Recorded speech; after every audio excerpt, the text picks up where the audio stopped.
Hi hello, നമ്മുടെ റെസിഡൻസിയിലാണെങ്കിൽ ഇന്ന് new year ആഘോഷമുണ്ട് കേട്ടോ. അപ്പോൾ നമ്മൾ വൈകുന്നേരം തന്നെ എല്ലാവരും അവിടെ എത്തിയിട്ടുണ്ടായിരുന്നു. കുറച്ച് നേരം പ്രസംഗമൊക്കെ കഴിഞ്ഞ് നമ്മുടെ കുട്ടൻചേട്ടൻ്റെ പാട്ടോടുകൂടിയാണ് തുടങ്ങിയത് കേട്ടോ. അങ്ങനെ കുറച്ച് നേരം നല്ല നല്ല പാട്ടുകളൊക്കെ കേൾക്കാൻ പറ്റി. പഴയകാല പാട്ടുകളൊക്കെ ഇങ്ങനെ പാടുന്ന കേൾക്കാൻ നല്ല രസമാണ് കേട്ടോ. നമുക്ക് പാടാൻ അറിയത്തില്ലെങ്കിൽ ഇങ്ങനെ കേട്ടിരിക്കാൻ ഭയങ്കര ഇഷ്ടമാണ്. കളിച്ചുകൊണ്ടിരുന്ന കുഞ്ഞു മോളാണെങ്കിൽ ഇടയ്ക്ക് വെച്ച് ഡാൻസ് മറന്നുപോയി. അപ്പോഴത്തേക്ക് അവിടെ നിന്ന് മാമയാണെങ്കിൽ കളിച്ച് കാണിച്ചു കൊടുക്കുന്നുണ്ട്. പക്ഷേ അവൾക്ക് കളിക്കാൻ വയ്യ, അവൾ മിണ്ടാതെ തന്നെ നിന്നു. അത് കഴിഞ്ഞ് 5-6 പാട്ടുകളൂടെ ഉണ്ടായിരുന്നു കേട്ടോ. അതൊക്കെ കേട്ടതിന് ശേഷം കൊച്ചു പിള്ളേരുടെ ഡാൻസൊക്കെ ഉണ്ടായിരുന്നു. അതൊക്കെ കണ്ടിട്ട് ഫുഡ് കഴിക്കാൻ പോയി കേട്ടോ കുറച്ച് നേരം. പിന്നെ അവിടെ എന്താ നടന്നതെന്ന് കുറച്ച് നേരത്തേക്ക് കണ്ടില്ല. നമ്മൾ ഫുഡ് കഴിക്കുന്നിടത്തായിരുന്നല്ലോ.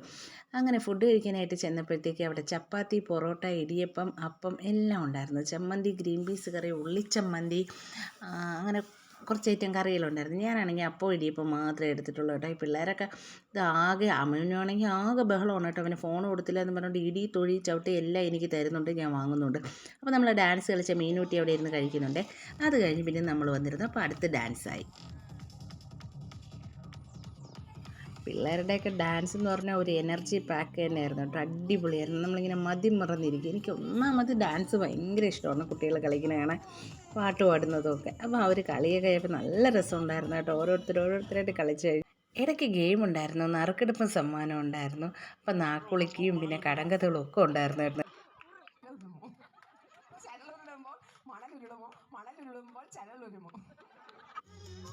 ഈ കൊച്ചു പാട്ടുകാരിയാണെങ്കിൽ എന്നെ ആകെ അതിശയപ്പെടുത്തി കേട്ടോ. ഇത് സൂപ്പറായിട്ട് അവൾ പാട്ട് പാടിയിരുന്നോ, കേട്ടിരിക്കാൻ തന്നെ നല്ല രസമുണ്ടായിരുന്നു.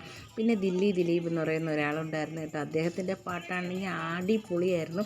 എല്ലാവരും എഴുതി ഡാൻസ് ചെയ്തു. അത്ര സൂപ്പറായിരുന്നു. കാരണം മിക്ക വീട്ടമ്മമാരും വീടുകളിൽ പോയി കിടന്ന് ഉറങ്ങി. ഞങ്ങൾ കുറച്ച് പേര് മാത്രമേ ലാസ്റ്റ് ഉണ്ടായിരുന്നുള്ളൂ.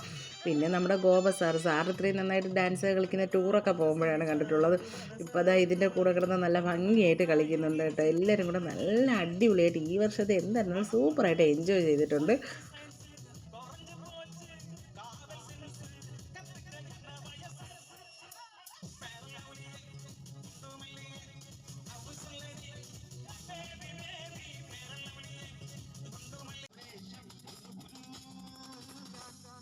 പന്ത്രണ്ട് മണിയാകാനുള്ള കാത്തിരിപ്പായിരുന്നു പിന്നീടുണ്ടായിരുന്നത്.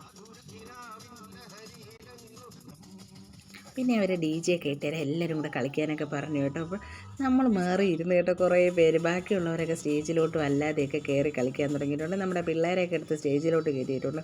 അങ്ങനെ അടിച്ച് പൊളിച്ച് എല്ലാവരും കൂടെ അങ്ങോട്ട് ആഘോഷിക്കണം. ഇങ്ങനെയുള്ള സന്ദർഭങ്ങളൊക്കെ നമ്മൾ മാക്സിമം എൻജോയ് ചെയ്യണം. നമുക്ക് ലൈഫിൽ കിട്ടാവുന്ന വളരെ കുറച്ച് കാര്യങ്ങളാണ് കേട്ടോ ഇതൊക്കെ. അപ്പോൾ അടിപൊളിയായിട്ട് നമ്മളിന്ന് എൻജോയ് ചെയ്തിട്ടുണ്ട് കേട്ടോ. സൂപ്പറായിരുന്നു. അങ്ങനെ 12 മണി ആകാറായിട്ടുണ്ട്.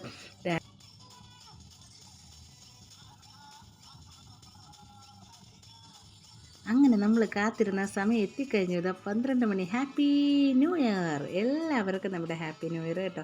അങ്ങനെ നമ്മൾ ന്യൂ ഇയറൊക്കെ ആഘോഷിച്ചു. നല്ലവണ്ണം കമ്പമൊക്കെ വെച്ചിട്ടുണ്ട്, പിന്നെ പടക്കമൊക്കെ വെച്ചിട്ടുണ്ട്. അങ്ങനെ എല്ലാം സെറ്റായിട്ട് ആഘോഷിച്ച് കേക്ക് മുറിച്ച് കഴിച്ചുകൊണ്ട് നമ്മൾ നേരെ വീട്ടിലോട്ട് പോവുകയാണ് കേട്ടോ. പിള്ളേരെല്ലാം കയറി എൻജോയ് ചെയ്യുകയാണ് കേട്ടോ.